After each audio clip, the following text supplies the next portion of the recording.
Zdrawejte! Zdrawejte, w ten wieczny dzień, wieczne miasto Simonowgrad.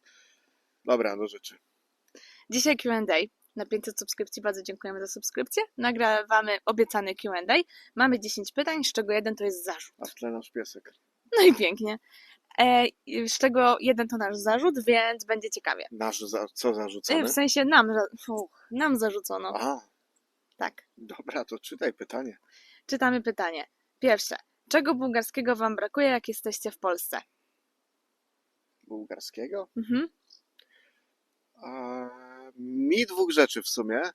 Pierwsze to to, że my tutaj mamy bardzo duże mieszkanie, a jak jesteśmy w Polsce, nocujemy u kogoś na malutkich mieszkaniach, więc na pewno takiej przestrzeni, bo ja to jestem domator, introwertyk i to na pewno jest taka tęsknota moja, jak nie ma przestrzeni. A drugie, bułgarskiego języka, w takim sensie, że tutaj sobie rozmawiamy po polsku i otoczenie nas nie za bardzo rozumie. Tak. A w Polsce już czasami się łapiemy na tym, że kogoś tam komentujemy, kto idzie ulicą obok nas i oni rozumieją po polsku. Nie? Trzeba uważać. Tak. A Sonia? A mi brakuje tego spokoju i luzu, bałkańskiego luzu. Ludzie tutaj troszeczkę wolniej wszystko robią, panie w sklepach troszkę wolniej nas obsługują, nie ma takiego napięcia, takiego bardzo dużego pośpiechu, który jest w Polsce. Też my w Polsce mamy zawsze bardzo dużo spraw, a tutaj tych spraw mamy mniej i po prostu żyje nam się spokojniej. Sonia się zakrztusiła. No to teraz drugie pytanie. Jak zarabiacie? W sensie jak zarabiamy na życie w sensie. Pracujemy. Ja pracuję w lotnictwie. Na infolinii, jednej z linii lotniczych, tak dokładniej. No, to jest pierwsze źródło dochodu. Co robi Sonisia? Ja uczę angielskiego online już od kilku dobrych lat. Znakomicie. Tak, ale też mamy taką trzecią rzecz, którą zaczęliśmy teraz robić i docelowo chcielibyśmy się z tego utrzymywać, no ale to dopiero początek, więc nie jest to na ten moment realne. Otworzyliśmy sklep z bałkańskimi pysznościami, z oliwą, oliwkami, miodem i fajnymi rzeczami. Sklep online oczywiście. Tak, sklep online. Oczywiście podepniemy wam go w komentarzu, w opisie, zapraszamy do odwiedzin. Można sobie u nas zamówić fajne rzeczy. Tak, i chcielibyśmy właśnie tutaj też to, rozwijać. Po reklamie. No i jeszcze mamy taką czwartą alternatywę. Wielu obcokrajowców z tego korzysta, jak mieszka w takich biedniejszych krajach Europy, żeby pojechać okresowo, praca sezonowa tak zwana, do Europy Zachodniej. Ja byłem 2 miesiące, styczeń, luty w Niemczech na inwentaryzacji, tak troszkę na zwiady. Okazuje się, że fajna rzecz, więc jeśli moja etatowa praca tutaj w Bułgarii na to pozwoli, na coś w rodzaju urlop bezpłatny, to może pojedziemy drugi raz zarobić takie ekstra euraszki. Czas pokaże, czy się tej zimy to uda, czy nie. Okej, to następne pytanie. Jak zimy u nas? W sensie, u nas, tak. Jak zimy? Czy jest mroźne, czy jest dużo śniegu? Tego typu było pytanie. Trzeba wziąć pod uwagę, że Bułgaria, mimo że jest dosyć małym krajem, bo chyba 3 razy mniejszym od Polski, to te zimy tutaj w zależności od regionu są różne, bo inna zima jest w górach, inna jest nad morzem, inna jest tam na północy przy granicy z Rumunią, a inna jest tutaj u nas. My mieszkamy w najcieplejszym rejonie Bułgarii, więc jakie są zimy? W ciągu dnia nawet plus 15 potrafi być, w grudniu, w styczniu, w lutym plus 10, zdarzy się. Przede wszystkim jest słonecznie. W grudniu pada. W grudniu pada, w grudniu nie jest słonecznie. Ale tak poza tym to jest znacznie bardziej słonecznie niż w Polsce. Zdecydowanie. No i z jednej strony temperatury są wyższe dobowe, bo też w nocy spada tam do -5, a nie -20, ale przez brak ogrzewania centralnego w blokach i ogrzewanie się klimatyzacją, jakimś tam kaloryferkiem elektrycznym, no to one są, mam wrażenie, takie trudniejsze te zimy. Trudniejsze do zniesienia w kontekście mieszkania, że trzeba się po prostu ciepło ubierać. Przywyknąć trzeba do tego, że w tym domu nie jest tak gorąco jak w Polsce, więc może to. A w tym roku wyjątkowo zima była długa. W Polsce mieszkaliśmy w klitce z kaloryferem na pół ściany, to ja chodziłem w krótkim rękawku, a tu po prostu długie spodnie, bluza. W tym roku była długa zima, bo się ciągnęła prawie, że w zasadzie do kwietnia. Były takie właśnie średnie te temperatury, niezbyt ciepłe. No ale też my mieszkamy właśnie w tym najcieplejszym miejscu Bułgarii, zupełnie inaczej będzie w górach, w Sofii, nad morzem. W tych miejscach będzie zupełnie inna też ta zima. Może być też surowsza, nie? Ale tak, jak zimy u nas, do ogarnięcia. Zima jak zima. Na pewno mniej mroźna niż w Polsce. Następne pytanie. Jedzenie, gotowanie w Bułgarii. Jak sobie radzicie? Takie było pytanie. Gotujemy, a potem jemy. Ale chyba chodziło tam o takie, wiesz, dostęp do polskich produktów. Tak myślę, że o to chodziło w tym pytaniu. Jaki jest tutaj dostęp, jak sobie z tym radzimy, nie? Z No, brakiem tych polskich produktów. jest ograniczony. Nie wiem, jak ktoś lubi kluski śląskie, no to mąki ziemniaczanej to tutaj nie ma. Trzeba sobie z Polski przywieźć. Podobno jest w ruskim magazynie, W ruskim sklepie. ale to jest jakaś mała paczuszka i pewnie bardzo droga będzie. No, ale my też nie żywimy się i się w Polsce nie żywiliśmy jakoś tak bardzo tradycyjnie albo regionalnymi produktami, no bo my jesteśmy fanami jakichś sałatek, surówek, makaronu. No makaron kupi się wszędzie.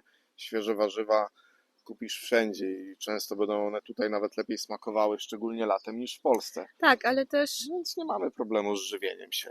nam weszedł jednak wpływ tej kuchni bałkańskiej, że zaczęliśmy używać takich produktów typowo bałkańskich, nie? O, i to była kolejna rzecz, której mi brakuje w Polsce. No na przykład w Polsce nie uświadczysz tahini z orzecha laskowego, a tutaj dla mnie to jest podstawowy produkt. Rano do jogurtu z owsianką, tahini z orzecha laskowego i jest coś w formie, nie wiem, w smaku trochę jak knopers. No bajka, nie? A w Polsce Tak. tego nie ma. Można kupić w naszym sklepie to tahini. Tak. Także zapraszamy. To wtedy w Polsce będzie, jak sobie kupisz u nas, no. Po reklamie. Okej, no to teraz kolejne pytanie. Juta, skąd to imię? Jaką ma genezę? Jaka stoi za nim historia? No bo Sonia nie pozwoliła mi nazwać psa Agnieszka, ani Stanisława, ani Piesława. No to wymyśliliśmy Juta. A czym się kierowaliśmy? No można powiedzieć jej umaszczeniem. Możesz ją pokazać. No już pokazuję. Tu jest, ale wiesz, jak o tym mówię, to tak fajnie zacząć. Umaszczenie Juty jest takie brązowe, takie żółte, takie jasne i skojarzyło nam się z tymi skałami w stanie Utah w USA. Z takim krajobrazem właśnie brązowym, takim pustynnym. Może nie pustynnym, ale skalistym. Tak. Brązowe skałki, takie brunatne, zwłaszcza zimą, jesienią, kiedy nie są tak naświetlone. Plus druga rzecz, worek jutowy. Ja jestem fanem dobrej kawy i kawa jak sobie przypływa do Europy, do portu w Hamburgu w kontenerach, to jest zapakowane, te ziarna są często w worki jutowe i to gdzieś tam takie skojarzenie plus ten stan Utah i to tak brzmi prosto dla pieska, też Tak. międzynarodowo, że ludzie z innych krajów, którymi się otaczamy, też potrafią to imię wypowiedzieć. I też Stąd- krótkie takie, nie? No. Właśnie fajne. Dlatego Utah to Utah. A miała być Agnieszka. Dlaczego zamieszkaliśmy w Bułgarii? Kolejne pytanie. Ale dlaczego się chcieliśmy wyprowadzić, że w ogóle zamieszkaliśmy za granicą, czy konkretnie w Bułgarii? Ja myślę, że chodziło o dlaczego w Bułgarii. Po prostu dlaczego konkretnie w Bułgarii. No pytanie było dlaczego w Bułgarii. Okej, to nawiązując tylko krótko, dlaczego za granicą, no bo lubimy prowadzić ciekawe życie i chcieliśmy coś zmienić w naszym życiu. To jest przygoda i jest świetnie. A dlaczego akurat Bułgaria na tą przygodę? No bo Unia Europejska, chyba to jest taka pierwsza rzecz. Po pierwsze, szukaliśmy krajów na południe od Polski z większą liczbą dni słonecznych, no i wiadomo, basen Morza Śródziemnego tutaj wygrywa. A w tym basenie Morza Śródziemnego Bułgaria ma porównywalne koszty życia lub nawet tańsze niż w Polsce, Chociaż dzisiaj tak pochmurnie. ale na ogół to jest się słonecznie. wytnie, dodamy filtr słoneczny. I właśnie ona ma porównywalne koszty życia lub nawet tańsze. Ma podobny język do polskiego, słowiański język, to było też istotne. No i że Unia, no to łatwiej z dokumentami. W zasadzie dostaliśmy automatyczny pobyt na 5 lat. Utah wystarczy, że ma tak naprawdę paszport psi i chip i może sobie tutaj wszędzie podróżować. Także po prostu w Unii Europejskiej było nam łatwiej. I teraz następne pytanie. Bułgaria i co dalej? Na razie Bułgaria. Jak wspomniałem, lubimy przygody i raczej wiemy, że to, gdzie mieszkamy teraz, to nie jest miejsce, w którym spędzimy całe życie i bardzo prawdopodobne, że nie spędzimy tu nawet dekady, a może i pół dekady. Nie wiem, nie? Na razie tu nam się podoba, tu jest fajnie, a co dalej? To pomysły jakieś mamy, ale to są bardziej pomysły niż plany na ten moment. Tak, ale ogólnie raczej południe Europy, raczej będziemy się kręcić tutaj, gdzie jest gdzieś tam więcej tego słońca i jest po prostu nam trochę lepiej żyć. Jest spokojniej, jest bardziej tak, luźno. No, to niekoniecznie musi być Bułgaria, ale może być Bułgaria. Nie wiemy. Pomysłów mamy kilka w różne strony, ale to są pomysły i nic, co póki co na serio rozważamy, bo dopiero od roku mieszkamy na tym mieszkaniu, jest fajnie, Tak. fajnie się żyje. No. No. Okej, no to kolejne pytanie. Ile kosztuje wynajem mieszkania i czy można to zrobić na wsi? Takie było pytanie. Wynajem mieszkania to chyba film o tym zrobiliśmy. Tak, o naszym mieszkaniu zrobiliśmy film. Tam też pokazujemy, gdzie można szukać mieszkań. Ja tylko dopowiem, że tam jeszcze jest taki jeden portal Allo.bg, oprócz tych, co są wspomniane w tym filmie. To ten film też Wam podlinkujemy, po prostu na temat wynajmu mieszkania. My płacimy za swoje mieszkanie 150 euro. To jest 90 prawie metrów kwadratowych. Ale my mieszkamy na prowincji, w biednym miasteczku. Tutaj te ceny są po prostu tańsze. W Płowdziw czy w Sofii będzie drożej. A jeśli chodzi o wynajem na wsi, no to na wsi nie zawsze są bloki. Czasami są to domy i są też domy na wynajem, ale więcej domów chyba jest na sprzedaż. Jako takie rudery, żeby je sobie remontować. No, takie z dziurami w ścianach rozpadające się. Więc Gdzie jest z wynajmem na wsi nie wiem. Ja myślę, że ona poszła tam. Trzeba ją Juta! zawołać. Juta, do mnie! Biegnie. No oczywiście, że biegnie. Bo to jest super, super wyszkolony piesek. Kopaj tu. Tak. I ostatnie pytanie. Co najbardziej lubicie i czego nie lubicie w Bułgarii? Juta, czego nie lubisz, a co lubisz w Bułgarii? Ja najbardziej lubię właśnie słońce i pogodę, że jest więcej tych dni słonecznych i lubię też ten spokój, o którym już mówiłam. Ty co najbardziej lubisz? Co najbardziej lubię w Bułgarii? Tak. Dobra, że jest blisko do Turcji i Grecji. I tahini z orzecha laskowego. Okej. A czego nie lubicie w Bułgarii? Ja nie lubię śmieci. Denerwują mnie, są wszędzie śmieci. Denerwuje mnie to, że są wszędzie śmieci. Bo o ile te pustostany i ten urbex wszędzie, na każdym kroku te dziury i te rudery, no to jeszcze, no po prostu ludzie już przestali tu mieszkać. Tapia się w krajobraz. Ale śmieci po prostu ludzie tu zostawiają non-stop i nie umiem się tego nauczyć, więc mnie wkurzają śmieci, no. Tak, ta kultura śmiecenia to Mhm. zdecydowanie. A oprócz tego, oprócz kultury śmiecenia, czego ja tu jeszcze nie lubię? A bułgarskiej kuchni, która opiera się na rzeczach takich często tłustych. W ogóle ja nie lubię czegoś takiego. W Polsce wejdę do Żabki, jak mam ochotę coś przykąsić, jak jestem na mieście i mam cały przekrój rzeczy do wyboru, zdrowych, takich, no niekoniecznie niezdrowych, nie? A tutaj jak wejdę do sklepu osiedlowego, to nie ma prawie nic oprócz alkoholu i słabej jakości słodyczy. Tak, przy czym w dużych miastach są też takie żabki, to się nazywa Minimart i ma logo zajączka i tam da się dostać niektóre produkty, takie jak w Polsce na przykład hot dogi, Tak, ale to jest... ale mają mniejszy wybór tych rzeczy, no. Znacznie słabiej wyposażone Tak. są, tak, Mhm. więc mi takiego wygodnego dostępu do jakichś tam, tak nazwijmy to, luksusów, których nie ma tutaj, no okej.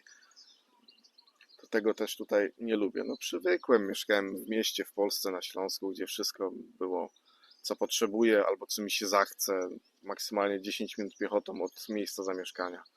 No. No tu też mieszkamy na prowincji, w malutkim miasteczku, więc też ta zmiana demograficzna jest duża. No ale podoba nam się na razie takie trochę inne, Jak coś jeszcze- innego, więc No. fajnie.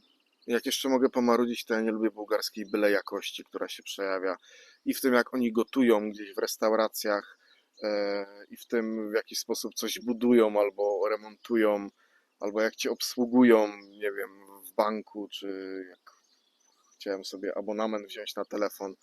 To jest takie byle jak. Jak czegoś nie wiem, jak zrobić, to tego po prostu nie zrobię. Sorry, idź pan do konkurencji, nie chce mi się. No, tego takiego Trudniej podejścia. się załatwia przez to sprawy różne i właśnie przez to też te budynki troszkę wyglądają gorzej, no. No, tak rozwiązanie tymczasowe, które już tu 20 lat Na funkcjonuje. przykład, no. Ale jakby oni po prostu mają do tego taki luźny stosunek i to chyba powoduje też, że są spokojniejsi po prostu, bo się nie spinają tym, nie? Więc to ma takie plusy, minusy po prostu. No, to tego nie lubię. Okej, Koniec? zarzut. Na koniec zarzut. Zarzut? Zarzut. Dostaliśmy zarzut. Żazut. Zarzut. Żazut. Że dostaliśmy zarzut, że nic nie wiemy, a robimy się ekspertami. I że nie da się nas słuchać przez to. To nie słuchaj. Ludzie.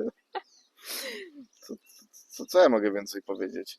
Podwójny błąd logiczny, bo po pierwsze nie robimy się żadnymi ekspertami, nie uważamy się za ekspertów, a po drugie coś tam wiemy, bo tu mieszkamy, coś tam widzimy na własne oczy, słyszymy na własne uszy, rozmawiamy z miejscowymi. No, jesteśmy ekspertami od swoich doświadczeń. Tak, zdecydowanie. Ten kanał jest o takich naszych doświadczeniach na emigracji, o tym, jak widzimy Bułgarię. Czasami podajemy jakieś informacje, które można w internecie, czy które usłyszeliśmy od znajomych tutaj. Ale nie jest to ekspercki kanał jako dziennikarski reportaż, to nie jest żaden kanał dziennikarski, więc będzie to nasza perspektywa zawsze, nasza osobista perspektywa, od której jesteśmy ekspertami jako od osobistej perspektywy, ale nigdzie nie powiedzieliśmy, że jesteśmy ekspertami od Bułgarii, mieszkamy tu dopiero niecałe 2 lata, więc no nie wiemy też wielu rzeczy i się cały czas Panie, uczymy. panie, czy tam pani, kim tam jesteś. Tak działa YouTube, no ludzie. Po prostu człowiek się dzieli swoją perspektywą. Tak działa YouTube, tak działają tego typu kanały. Jak cię gdzieś to tam drażni albo nie umiesz tego zrozumieć, no to nie korzystaj z YouTube'a, tylko oglądaj telewizję. Tam podobno są sami eksperci. No to tyle. tyle, jeśli chodzi o nasze Q&A. No, Bardzo dziękujemy za uwagę. Wszystkie właśnie ten odcinek o mieszkaniu, o którym wspomnieliśmy, czy link do sklepu będzie w opisie i w przypiętym komentarzu. I widzimy się w kolejnych odcinkach. no dobrze, to się widzimy. Ciao!